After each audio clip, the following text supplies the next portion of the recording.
I still don't entirely understand the whole death panel concept. But I guess what they're saying is somehow some remote bureaucrat will be deciding your health care for you.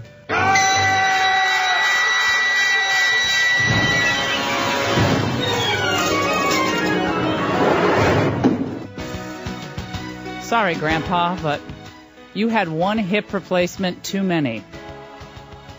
Well, at least that's what Kathleen Sebelius and her merry band of independent healthcare advisory board members say. Do you understand now, Mr. President? I would think that the president of the Harvard Law Review would be able to put two and two together. Actually, basic addition and subtraction. Cost savings by Medicare reimbursement curbing, meaning they have to charge less, meaning they get reimbursed less, meaning you can't have as many services. Independent Medical Advisory Board. Now, we have a bipartisan push against this. And yet the president's people are still saying, we don't understand that old death panel thing. That was the president at Facebook headquarters. Again, the president trying to look cool and cutting edge, but in my mind, let's just say this, Mr. President, I think you come across as a real geek. And we have Facebook. We really think that you're really more boring than we thought. And joining us now is a man who is not boring, who's in my studio, my old friend. I knew you when you were toiling in the attic of Arianna Huffington's home in Brentwood, 1996, I think it was. It was like an Anne Frank office. It was like hidden from the world behind a big picture. I think it was nice that she slid food under the door to you every now and then when you helped her with her work and her... Here was the worst part. She always was cold, and in the summer, in her huge office, she'd have the fireplace going. I remember. And I was on the second floor. I don't know if you know this about physics, but heat rises. Yes, I do. And in the middle of the summer, I'd wear T-shirts and shorts in there, and I would come down drenched with the articles that we were writing. Yeah, and they were actually wet. I mean, the pages that I saw you carrying down. It was disgusting. No, this is the first time I met you, back in 96. I think it was right after the Republican convention in San Diego, and we came up and I met you then, and you were just a kid doing some research. I was an adult, unfortunately. I was a slacker.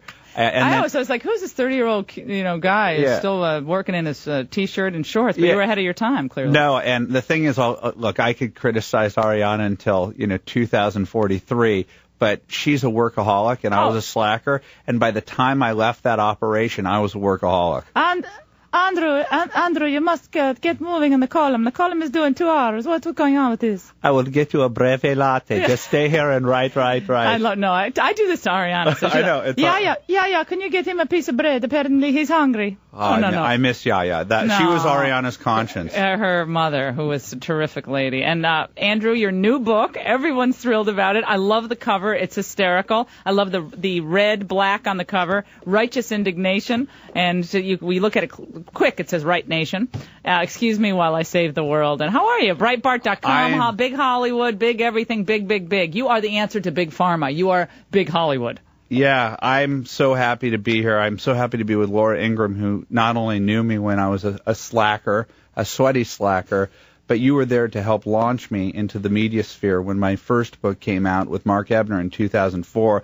And I remember walking around Manhattan high as a kite after that interview. I was like, oh, my gosh, I was on with Laura Ingraham for a half hour. She totally got what I'm about. I'm not about the politics. I'm about the culture.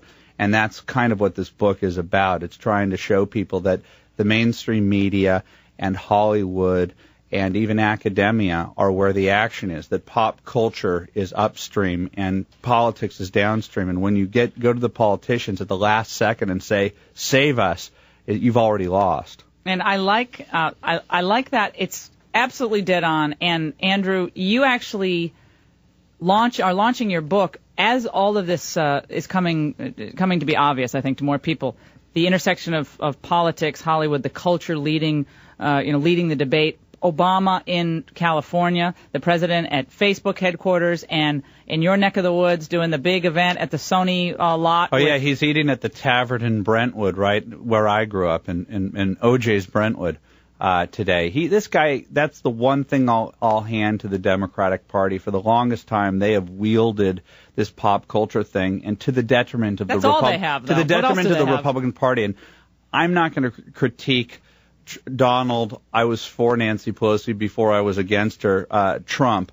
But I will say this. He is a message to the eunuchs in the Republican Party who are hovering at 1%, that pop culture and media is everything, that Simon Cowell could run for the presidency. He doesn't have a birth certificate, but I'm not sure that's the problem. I'm not a birther. That was just a birther joke. Okay. Oh, here come the emails. I don't know, and I'm sorry that I'm not a birther. But you do point this out. And look, the president went there and had his 19 million likes on the Facebook page because he knows that he has to motivate these people to get out and volunteer for this campaign. This is going to be a brutal campaign. I don't think Oprah Winfrey's going to be there like she was the first time, and I think a lot of people won't be standing next to him because I think that when he was so pitched as transcendent, magnificent, the great talker, the great intellect, and he fell flat on his face right away. And I remember when the teleprompter fell and it crashed. If that had happened to George W. Bush, that would have been the great symbolism of his presidency. For me, when that teleprompter crashed, and the same moment in time, he also threw out that baseball at the stadium, and he threw the lob in the mom jeans.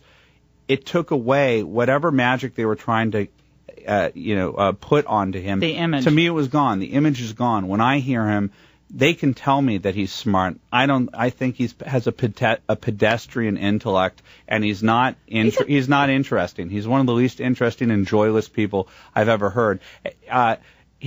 That's what I think. I'm sorry that I'm making it personal because most of the stuff that I write about, I say to my writers, I go, don't focus on Barack Obama. If Barack Obama leaves, there'll be another Barack Obama. That's everybody. The ideas, and in the end, ideas matter, and in the pop culture veneer gets you only so far, and I think that's what we're finding. I mean, yeah, it's great that you're Facebooking and great that you're tweeting, you're doing all this stuff, but in the end, the economy is where it is. We're at $5.25 a gallon for gas in parts of Washington. That's where we are. That's why I became a Tea Party person, because of its authenticity, and that it's now a wellspring for so much new talent. People, not people who have gone through the Republican establishment, but people who really care about this country. It's why Chris Christie, even though he's not a conservative, would probably rise up to the top, because they think of him as an authentic person, or an Alan West or Herman Cain. To me, those aren't novelty candidates. Those are people that care about this country and haven't gone through the system. Andrew, you have a pragmatic primer in your book, which I think we need to make sure that a lot of candidates see, read, and understand from beginning to end, how to get your message across. If you want to be taken seriously, you do have to understand that it's not about a political party. This is about whether certain ideas work or they don't work. And at some point, there's an objective a series of metrics that have to be applied to any given situation, right? It either works or it doesn't. And you lay out a series of steps that people can take.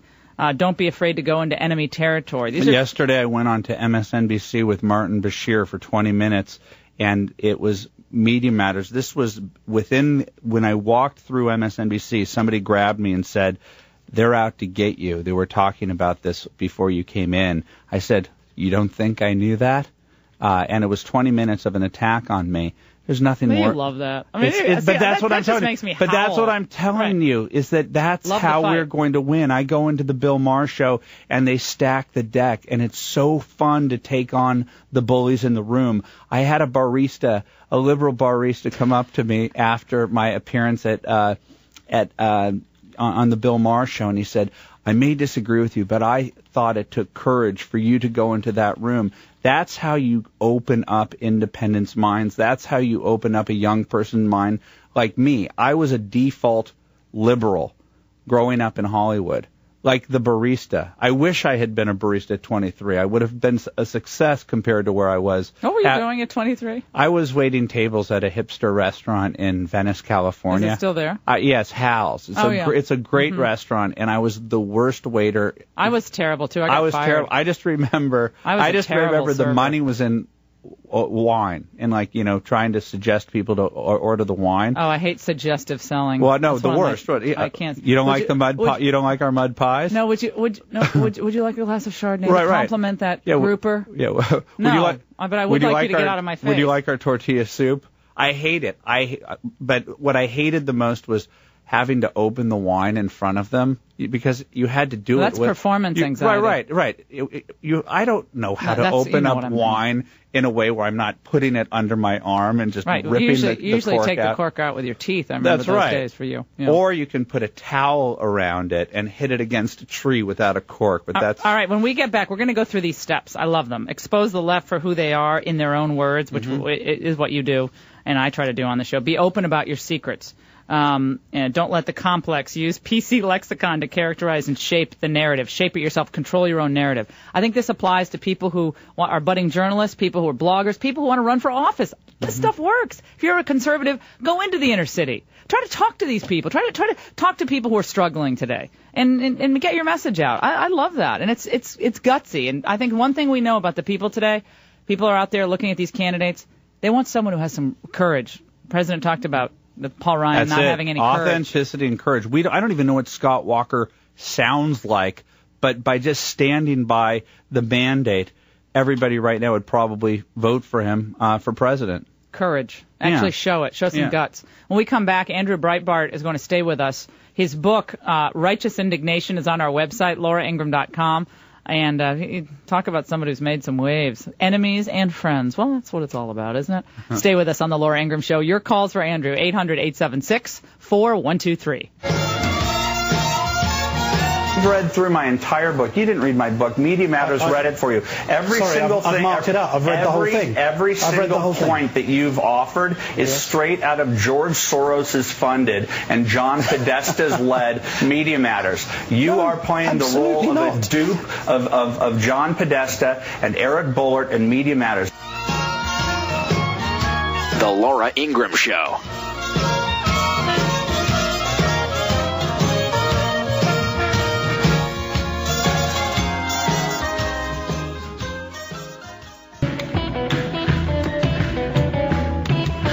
Anytime the American people are actively engaged in the political process, it's good. I think that what the Tea Party movement has done is forced some questions to the surface about who we are as a people and what can we afford and what kind of government do we want. They can't continue to be pulled to the right by the radical, unrealistic, unreasonable, I repeat, radical and unpopular faction, the Tea Party.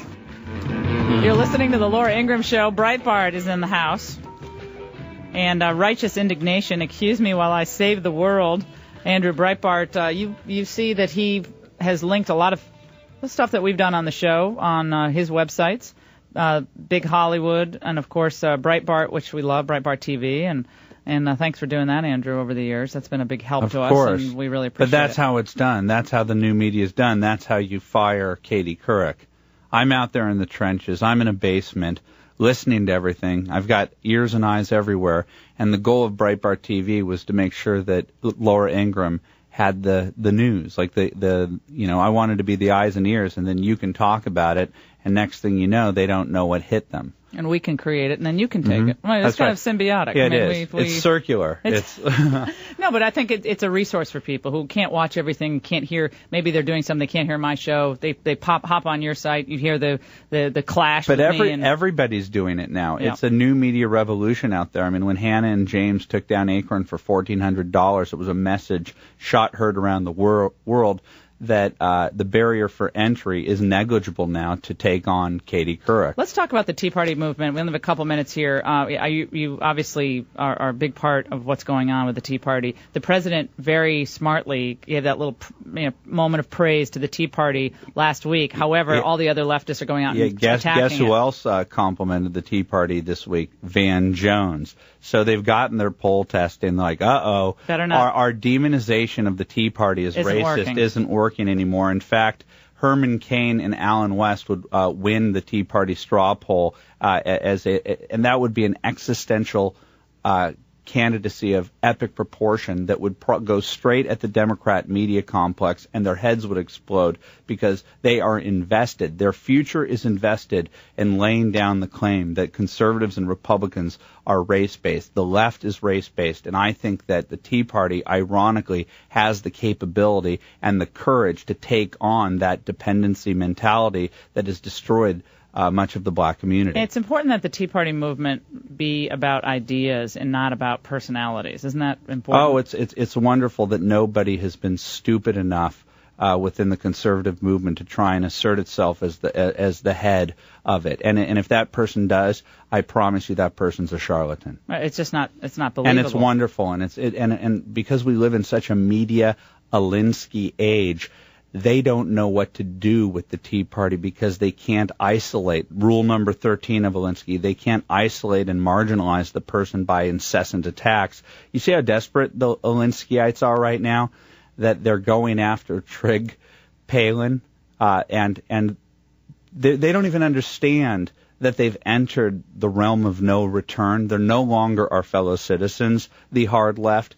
They're screaming down 14-year-old girls singing the Star-Spangled Banner, attacking Wisconsin stuff, attacking a special needs child on his toddler birthday. They're such sick bastards. I'm sorry, am I not allowed to say? Probably not. Our network will block it. Okay, I'm sorry about that. That's okay, but you get angry dark. about it. It's a dark force. They're so dark.